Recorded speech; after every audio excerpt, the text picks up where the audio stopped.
Hello प्यारे बच्चों, आज हमारा एक नया चैप्टर रासायनिक बलगतिकी है, जिसका वेटेज आपके एग्ज़ाम में 7 नंबर आता है, 7 नंबर का इस चैप्टर से आता है। तो इसके अंतर्गत हम यह समझने की कोशिश करेंगे, जब कोई भी रासायनिक अपक्रिया होती है वो कैसे होती है, तो उसका वेग क्या होता है, ये तमाम सारी चीज़ों के बारे में हम यहाँ पर अध्ययन करेंगे। जैसा कि आप जानते हैं कि कोई रासायनिक अपक्रिया कब संभव है, जब delta G is greater than क्या होगा भाई, ज़ीरो हो जाएगा। मतलब delta G is greater than zero होगा तो रासायनिक अपक्रिया आपकी क्या हो जाएगी, संभव होगी। अब किसी भी रासायनिक अपक्रिया को होने के लिए कुछ हमारी शर्तें हैं कि किस सीमा तक कोई रासायनिक अपक्रिया होगी, उस चीज़ को निर्धारित करेगा उसका शाम में मतलब इक्विलिब्रियम हम बोल सकते हैं। जैसे आपका रिएक्टेंट से प्रोडक्ट बन रहा है, किसी रिएक्टेंट से आपका प्रोडक्ट बन रहा है, तो उस दौरान एक स्थिति ऐसी आ जाएगी जिसको हम इक्विलिब्रियम कहते हैं या साम्य कहते हैं। तो ये कितने देर में ये साम्य स्थापित होगा वो डिपेंड करेगा रिएक्टेंट की रिएक्टिविटी पे, ठीक है। और यही चीज़ अपक्रिया के वेग को भी निर्धारित करेगी कि किसी रिएक्टेंट को और जो उससे प्रोडक्ट बना, उन दोनों के बीच जो साम्य स्थिरांक होगा, कहीं न कहीं वो अपक्रिया के वेग को भी आपका क्या करेगा, निर्धारित करेगा। इन तमाम सारी चीज़ों के बारे में हम अध्ययन करेंगे। रासायनिक बलगतिकी का मतलब ही क्या है कि आप अब छोटी सी आपके यहाँ एक डेफिनेशन लिखी हुई है, आप इसके देख सकते हैं आप लोग कि रासायनिक बलगतिकी मतलब जिसमें हम अभिक्रिया के वेग तथा किसी क्रियाविधि का अध्ययन किया जाता है। किसकी क्रियाविधि का, रासायनिक अपक्रिया की क्रियाविधि का जहाँ पर हम अध्ययन करेंगे उसको हम रासायनिक बलगतिकी या केमिकल काइनेटिक्स हम बोलेंगे। तो यहाँ पर ये जो भी चीज़ें, एक वर्ड आ रहा है मैं आपको दिखाना चाहूँगा यहाँ पर, संगठ्यवाद या कोलेजन थ्योरी क्या कहते हैं। जितनी अच्छी टक्करें होंगी, यानी कि रिएक्टेंट के मध्य जो जितनी जोरदार टक्कर होगी, आपस में जितनी जल्दी वो टक्कर करेंगे, अपक्रिया की संभाव्यता क्या होगी उतनी जल्दी क्या हो जाएगी, पॉसिबल हो जाएगी। Okay, clear. ये मतलब प्रोडक्ट में चेंज हो जाएगा, ठीक है। अब हमारे पास आ रहा है कि रासायनिक अभिक्रिया का वेग। कोई रासायनिक अपक्रिया है, ये हमारे पास उसका क्या होगा, वेग होगा। तो रासायनिक अपक्रिया का क्या होगा, वेग होगा। बिल्कुल भाई, वेग मतलब कि अब हर कोई रासायनिक अपक्रिया अपने अपने तरीके से हों। जैसे हमारे पास कोई रासायनिक अपक्रिया है, उसमें है आयनिक अपक्रिया। आयनिक अपक्रिया क्या, अत्यधिक तीव्र गति से होती है। अत्यधिक तीव्र गति से होती है कहने का मतलब क्या है कि आयन क्या होंगे अपने आयनिक अपक्रिया जो होगी, जैसे आपके पास उदाहरण है सिल्वर नाइट्रेट है, इसके अपक्रिया के जलीय विलयन में सोडियम क्लोराइड डाल रहे हैं। बिल्कुल, सोडियम क्लोराइड भी आपका क्या है, आयनिक है, और सिल्वर नाइट्रेट भी अपना आयनिक फॉर्म में टूटेगा, AgNO3 जिसको आप बोलते हैं AgNO3, ठीक है, AgNO3 हो जाएगा आपका। तो ये अपने आयनों में डिसोसिएट्स होगा, बहुत जल्दी आपको अपक्रिया देखने को मिलेगी, ठीक हो गया।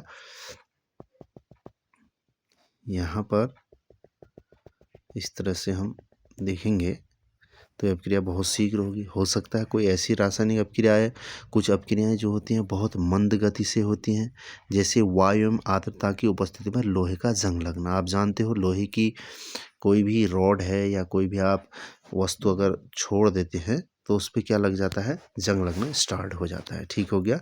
तो एक क्या है, स्लो प्रोसेस है। ओके, क्लियर हो गया। इसमें तमाम सारी चीज़ें हमको यहाँ पर देखने को मिलेगी।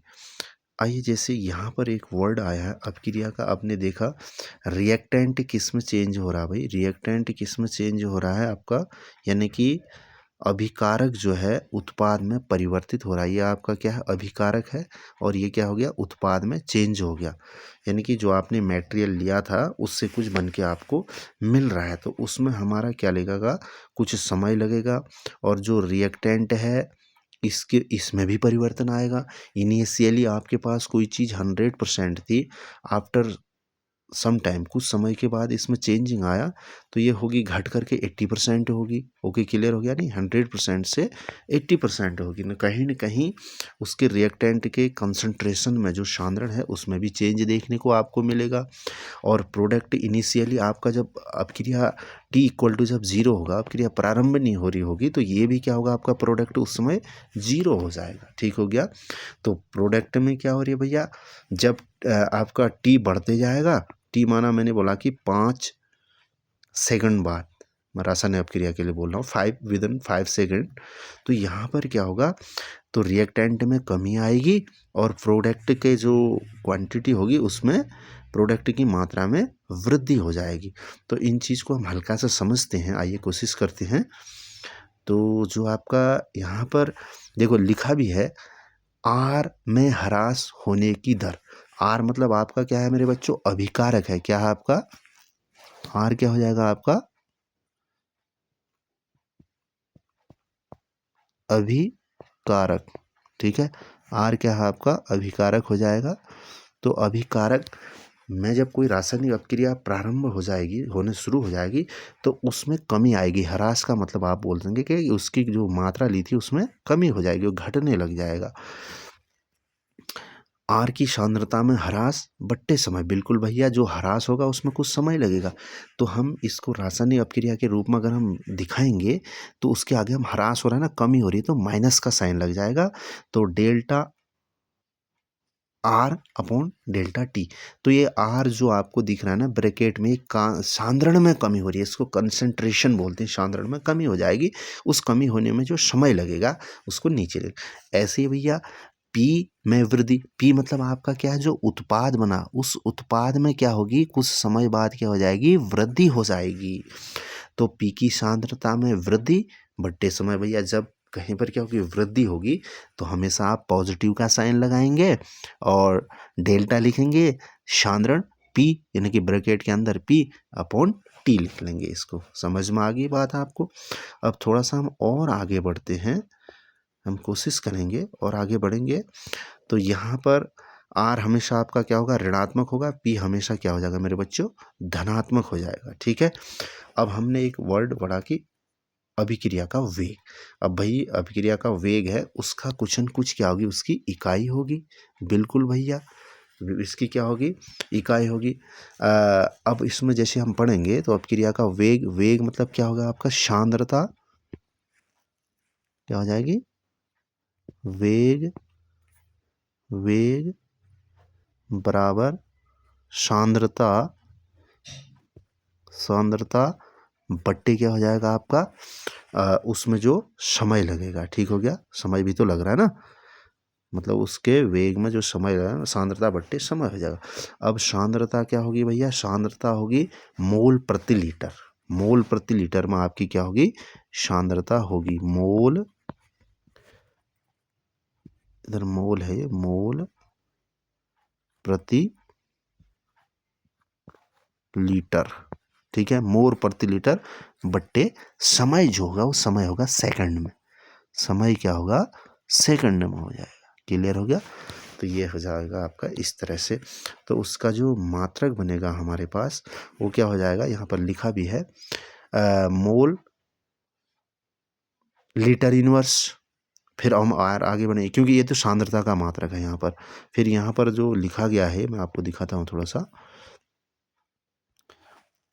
ये है मोल लीटर इनवर्स, और ये हो गया ये हो गया mole litre second inverse. Means ये क्या हो गया, पूरा आपका अभिक्रिया के वेग की इकाई होगी। इसको आप लर्न कर लेंगे। ठीक है, इसको आप याद करेंगे, एग्जाम में पूछा जाता है कई बार। ठीक है, तो हम और आगे बढ़ेंगे। अगर गैसीय अवस्था में होता है तो एटमॉस्फेरिक सेकंड इनवर्स में आ जाएगा। क्लियर हो गया, ये तो एटमॉस्फेरिक सेकंड इनवर्स में आप इसको लिखेंगे। ठीक हो गया। तो अभी थोड़ा सा और आगे बढ़ते, एक वर्ड आ रहा है तात क्षणिक वेग। तात क्षणिक वेग क्या होता है, एक इसको इंस्टेंट बोलेंगे हम, बिल्कुल एकदम जल्दी से। किसी ने भाई पूछा तो तार डेल्टा शून्य अग्रसर की ओर हो रहा है, जैसे इसने लिखा है तो एवरेज अभी आगे बढ़। इंस्टेंट में क्या हो जाएगा, थोड़ा सा हम डेल्टा को अब डी के फॉर्म में दिखाएंगे, बहुत छोटा है भैया एकदम, पलक झपकते ही को पूछ रहा है। तो आर इंस्टेंट बराबर माइनस डी आर सांद्रण अपॉन डी टी, ये तो आपका किसका हो जाएगा, रिएक्टेंट का हो जाएगा, इक्वल टू क्या हो जाएगा, D concentration P upon delta T हो जाएगा। क्लियर, इंस्टेंट में। अब आप यहाँ पर डेल्टा ने लिख करके इसको आप डी के फॉर्म में लिखेंगे, ठीक है। आर एवरेज में कोई दिक्कत नहीं भैया, एक एवरेज आप निकाल रहे हो तो R average equal to minus delta R सांद्रण upon delta T equal to delta P upon delta T. ये माइनस मैंने आपको बता दिया क्योंकि सांद्रण में कमी हो रही है समय के साथ साथ, इसलिए इसको ऐसे दिखाया जाता है। ठीक हो गया बच्चों, तो हम और आगे बढ़ते हैं। यहाँ पर हमारे पास मैंने ये NCERT ले रखी है बुक, उससे मैं समझाने की कोशिश कर रहा हूँ, ठीक है। एक अभिक्रिया है, चलो इसको और थोड़ा आसानी से समझने की कोशिश करते हैं। तो यहाँ पर कोई रासायनिक अभिक्रिया है Hg plus Cl2 equal to HgCl2, means ये आपका क्या हो रहा है, लिक्विड फॉर्म में है, ये गैसियस फॉर्म में, ये सॉलिड फॉर्म में, मीन्स कोई केमिकल रिएक्शन हो रही है, रासायनिक अभिक्रिया हो रही है।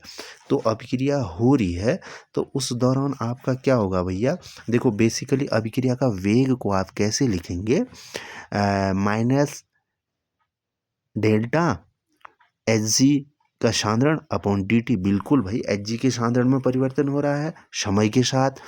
फिर जो अभिकारक आपका Cl2 है उसमें परिवर्तन हो रहा है समय के साथ। अब प्रोडक्ट बन रहा है, तो प्रोडक्ट क्या बन रहा है आपका HgCl2, तो डेल्टा सांद्रण HgCl2 अपॉन डेल्टा टी हो जाएगा। इसको कई बार एग्जाम में लिखने को आ जाती है समीकरण की, इन पदों में आप व्यक्त कीजिए इसको, तो आप बहुत आसानी से इसको कर लेंगे। इसमें जैसे आप इसमें क्या आ रहा है, एक वर्ड आता है, ये देखिए स्टाइकियोमेट्री, ठीक है, कोफिशिएंट जिसको बोलते हैं, कोफिशिएंट है, स्टाइकियोमेट्रिक गुणांक है। तो इसको आप कैसे लिखेंगे, जैसे 2 है ना, तो इसको अगर हम अभिक्रिया के वेग के पदों में अगर हम व्यक्त करेंगे तो इसको हम कैसे लिखेंगे, आप थोड़ा सा ध्यान देंगे यहाँ पर, ठीक हो गया। इसको हम इस तरह से व्यक्त करेंगे, कई सारे बच्चों को ये समझ में नहीं आता है कि कैसे इसको करना है। जो आपका स्टाइकियोमेट्रिक जो गुणांक था उसको आप जो आगे से 2 लगा था ना उसके रिएक्शन के आगे, वो 1/2 मतलब अपॉन में आ जाएगा वो 2। तो ये देखो, और कोई वो ये सब समान चीज़ें रह रही है, ये समान है, देख लेना आप, ये सब सेम है। जो आपका ट्वाइस HI था, जो ट्वाइस HI आपने रिएक्शन में दिया था, ये 2 जो है अपॉन में आ जाएगा, तो 1/2 आगे माइनस लग जाएगा, डेल्टा साधारण HI concentration upon delta T यहाँ पर हो जाएगा। ओके क्लियर, डेल्टा टी हो जाएगा। फिर शेष जो चीज़ें हैं यहाँ पर तो ठीक है, इसमें इसको मत कर देना अभी। ओके क्लियर, ये जो इसका S2 के फॉर्म में लिखा है इसको आप ऐसे नहीं लिखेंगे, ठीक है। जो आगे आपके लगे हैं उसको बोलते हैं स्टाइकियोमेट्री गुणांक। ओके, तो ये इन्हीं चीज़ें, यही चीज़ें अपॉन के फॉर्म में आएगी, कोई दिक्कत नहीं है। -1/2 डेल्टा सांद्रण HI upon delta T equal to delta H2 सांद्रण upon delta T equal to, ये आपका जो क्या बना है, ये अच्छा ये कन्वर्ट हुआ, ये तो आपका रिएक्टेंट था, ये बन करके प्रोडक्ट हो गया, ठीक है। इसमें कन्वर्ट, ये भी रिएक्शन है, ये आपका SW हो जाएगा। आप इसको मुझे करके दिखाएंगे, ठीक हो गया, कमेंट बॉक्स में इसका कमेंट करेंगे। चलो आगे बढ़ते हैं धीरे धीरे। तो यहाँ पर भी आपको दे रखी है, देखो रिएक्शन सेम उसी को देखो किस तरह से लिखा हुआ है, औसत वेग बराबर, इस तरह से आपको करना है, ठीक है। अब हम आते हैं अपक्रिया के वेग को प्रभावित करने वाले कारक। बिल्कुल भैया, कोई हर चीज़ को जब आप कुछ भी करते हो तो कुछ उसमें प्रभावित करने वाले कुछ न कुछ फैक्टर्स होंगे, आप में बाधाएं जरूर आएंगी, ठीक हो गया। एक आता है वेग नियम, मैं यहीं पे समझा देता हूँ, कभी रेट लॉ आपके एग्जाम में पूछा जाता है। रेट लॉ मीन्स क्या हो जाएगा, अब आप प्रायोगिक तौर पर जो आप अभिक्रिया के जो मान होंगे उनको ले रहे होंगे, जो आप उसके जो घातांक के रूप में होंगे, अब वो प्रायोगिक तौर पर आएगी कि कितने मोल्स आपने ले रखे हैं उनको। देखो, किसी दिए गए ताप पर अभिक्रिया वेग अथवा अन्य अभिक्रियकों तथा उत्पादों की सांद्रता पर निर्भर हो सकता है। अभिक्रिया वेग अभिक्रियकों की सांद्रता के पदों में निरूपण वेग नियम कहलाता है। चलो अब और आगे बढ़ते हैं तो बहुत आसानी से हम समझेंगे यहाँ पर इसको। देखो यहाँ पर इसी को क्या कहते हैं, वेग व्यंजक एवं वेग स्थिरांक। वेग व्यंजक या वेग स्थिरांक आपका क्या हो जाएगा बच्चों।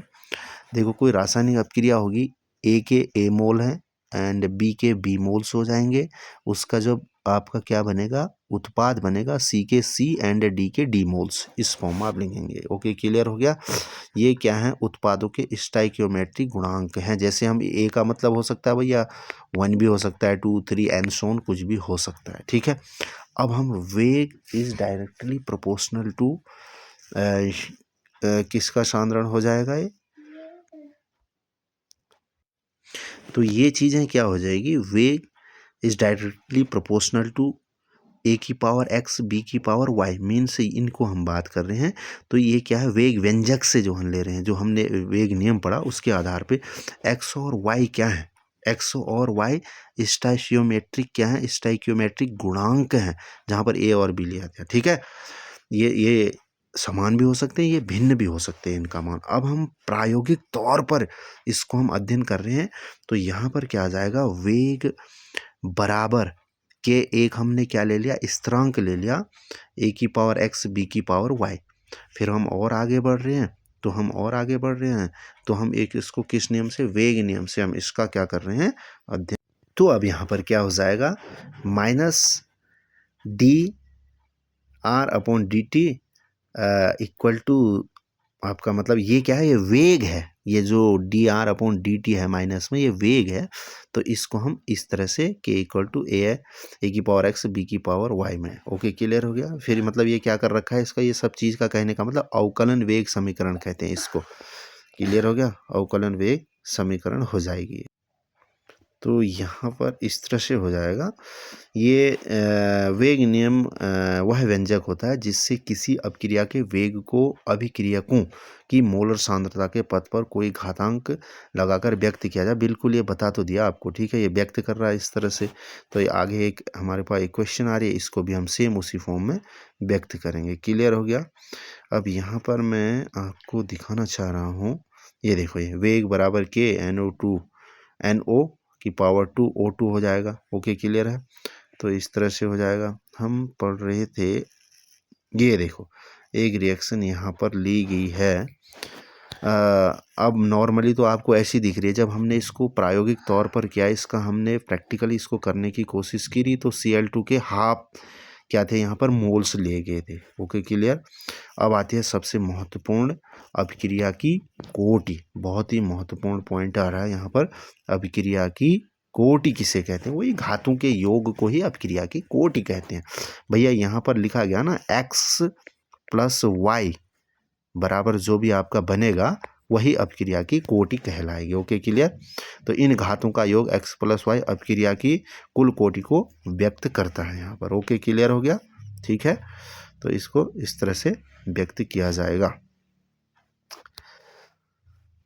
देखो, अब यहाँ पर लिखा भी है, मैं सीधे साधारण शब्दों में अगर हम बात करेंगे तो यहाँ पर क्या हो जाएगा भैया, किसी अपक्रिया के वेग नियम व्यंजक से प्रयुक्त सांद्रताओं के घातों का योग उस अपक्रिया की कोटि कहते हैं। वेग नियम से प्राप्त सांद्रताओं के घातों का योग ही अभिक्रिया की कोटि कहलाता है। अब अभिक्रिया की कोटि भैया 0 भी हो सकती है, 1 भी हो सकती है, 2 भी हो सकती है, अथवा भिन्नात्मक भी हो सकती है, ठीक है। कभी कभी क्या आ जाता है एग्जाम में, भिन्नात्मक कोटि की अभिक्रिया आपसे पूछ लेते हैं। ओके, क्लियर हो गया। देखो, एक यहाँ पर एग्जाम्पल दिया है, अभिक्रिया की कोटि आपके एग्जाम में पूछा जाता है। देखो, एक प्रश्न हम यहाँ पर हल्का सा करते हैं, एक सॉल्व। उन अभिक्रिया की कुल कोटि की गणना कीजिए जिनका वेग व्यंजक आपको दिया हुआ। वेग बराबर के ए की पावर क्या है, आप लिखा 1/2, बी की पावर 3/2 लिखा है। तो आप क्या करेंगे, 1/2 प्लस 3/2 को क्या कर लेंगे, कैलकुलेट। अब इनका क्या है, एलसीएम लेंगे, तो एलसीएम क्या भैया 2 है, ठीक है। तो 2 लिख लो यहाँ पर, इनका हर क्या है समान है, तो यहाँ पर 1 + 3 4 हो जाएगा, कट कर दो, अपक्रिया की कोटि कितनी आ जाएगी बच्चे, क्या आ रही है अपक्रिया की कोटि 2 आ जा रही है, अतः यह द्वितीय कोटि की अपक्रिया है, सेकंड ऑर्डर रिएक्शन हम जिसको बोलते हैं। अगला है 3/2, 3/2, 3 कितना है 2, अब प्लस माइनस माइनस हो जाएगा, 1 कर दोगे, एलसीएम ले लो भैया, इसको सॉल्व करेंगे तो ये क्या आ जाएगी अर्ध कोटि की अपक्रिया। मैंने बोला नहीं भिन्नात्मक कोटि की भी आपकी क्या हो सकती है रासायनिक अपक्रिया हो सकती है, ठीक हो गया। तो ये भिन्नात्मक कोटि की आपके पास रासायनिक अपक्रिया हो जाएगी। ओके, और आगे बढ़ते हैं। अब ये भी बहुत इंपॉर्टेंट है, वेग स्थिरांक की इकाई आपके एग्जाम में पूछा जाता है। वेग स्थिरांक 1 नंबर का पूछ लेता है, आप MCQ जो आएंगे उसमें भी आ जाएगा। वेग स्थिरांक की इकाई, वेग स्थिरांक की कोई रासायनिक अपक्रिया इस तरह से हो रही है तो x + y मतलब अपक्रिया की कोटि कितनी आ जाएगी, मान n मीन्स कोई इंटीजर है, n मीन्स 0 भी हो सकता है, 1 भी हो सकता है, 2 3 एंड कोई आपका फ्रैक्शनल फॉर्म में भी हो सकता है, भिन्नात्मक रूप में भी हो सकता है। तो k मतलब हमारा मेन मकसद है k से k बराबर क्या निकालना भैया, ये k यहीं रहेगा, ये दोनों कहाँ चले जाएंगे, इसके नीचे चले जाएंगे। ओके, तो ये आपका क्या हो जाएगा यहाँ पर चला जाएगा, तो k = क्या हो जाएगा वेग अपॉन a की पावर x b की पावर y। अब वेग हमको पहले ही पता है, वेग क्या होता है बच्चे, सांद्रता बट्टे समय, सांद्रता बट्टे समय। तो अब इनका जो है गुणा, ये भी तो बिल्कुल, ये क्या है, ये भी तो सांद्रताएं हैं, ये भी तो सांद्रता है ना किसी चीज की, जो हमने अभिक्रिया करा रहे हैं अभिकारकों की सांद्रता ही है, तो सांद्रता हो जाएगा। अब पावर n है ना, मुझे पता नहीं है कि ये कौन सी कोटि की अभिक्रिया है, तो हम और आगे बढ़ते हैं, देखते हैं सांद्रता एवं समय की SI इकाई मोल प्रति लीटर एवं सेकंड लेने पर भिन्नात्मक अपक्रिया के लिए k की इकाइयाँ निम्न। अब देखो मैं और आगे बढ़ा रहा हूँ, तो इसको आगे बढ़ेंगे हम, यहाँ पर एक चार्ट बना, देखो कैसे समझेंगे इस चार्ट को हम। शून्य कोटि की अपक्रिया है, शून्य कोटि की अपक्रिया है, तो यहाँ पर जो था, जो आपने a की पावर x b की पावर y जो ली थी, तो x + y क्या हो जाएगा 0 है, मतलब उनकी वैल्यूज क्या शून्य कोटि की है तो 0 हो जाएगा। तो यहाँ पर ये तो 0 हो गया ये टर्म्स। ओके, किसी की पावर 0 मीन्स, तो इसको देखो, चलो ये हो जाएगा, इसको तो 0 मान लेंगे। यहाँ पर क्या हो गया mole litre inverse second inverse हो जाएगा, ये शून्य कोटि की अपक्रिया पूछता है एग्जाम में, 1 नंबर का आ जाता है, ठीक है। ये कितने 1 नंबर का ये आपके एग्जाम में पूछा जाता है। प्रथम कोटि की अपक्रिया यहाँ पर 1 लिख लेंगे, इससे ये क्या हो जाएगा कट जाएगा, तो सेकंड इनवर्स आपके पास बच जाएगी। द्वितीय कोटि की अपक्रिया के लिए यहाँ पर 2 लिख देंगे, मतलब 2 टाइम है, mole litre inverse into mole litre inverse. आप इसको कैसे लिख सकते हो, देखो एक बार मैं आपको कोशिश करता हूँ समझाने की। इसको आप लिखेंगे मोल लीटर इनवर्स, मोल, थोड़ा सा दिक्कत कर रहा है, mole litre inverse into mole litre inverse. Okay, 1 mole litre inverse से 1 मोल लीटर इनवर्स से क्या हो जाएगा कट जाएगा यहाँ पर, फिर बचा क्या, ये ऊपर चला जाएगा, तो ये क्या हो जाएगा मोल इनवर्स, अब लीटर इनवर्स ऑलरेडी था तो माइनस का उधर जा करके प्लस हो जाएगा, तो mole inverse litre second inverse हो जाएगा अपक्रिया द्वितीय कोटि की अपक्रिया। ध्यान रहे 1 नंबर 1 मार्क्स, तो ये आपके एग्जाम में आता है। Okay, clear. देखो यहाँ से ये एग्जाम में कभी इस तरह से भी प्रश्न आपके पास आ जाते हैं, तो इस प्रश्न को हम देखेंगे यहाँ पर। इस प्रश्न में हमसे क्या कह रहा है भाई, इस प्रश्न में हमसे कह रहा है k = 2.3 × 10⁻⁻5 लीटर मोल इनवर्स। हमको इससे पहचानना है कि ये कौन सी कोटि की अपक्रिया है, ये कौन सी कोटि की अपक्रिया, यही तो पूछ रहा है ना, कोटि की पहचान कीजिए। भाई मैंने बताया mole inverse litre and second inverse, अभी तो हमने यहाँ पर निकाला भाई किस कोटि की अपक्रिया के लिए है, मोल लीटर से ये है सेकंड कोटि की अपक्रिया के लिए। ओके, द्वितीय कोटि की अपक्रिया के लिए ये हमारा फॉर्मूला अप्लाई हो जाएगा। देखो द्वितीय कोटि की यहाँ पर लिखा हुआ आपको सामने साफ दिख रहा है, क्या लिखा है द्वितीय कोटि की अपक्रिया। अब सेकंड इनवर्स अभी हमने पढ़ा प्रथम कोटि की अपक्रिया के लिए, इस तरह से बहुत ही आसान हो जाएगा। ओके बच्चों, बाकी इसका अगला चैप्टर हम जल्दी अपलोड करेंगे आपके लिए, तब तक के लिए धन्यवाद।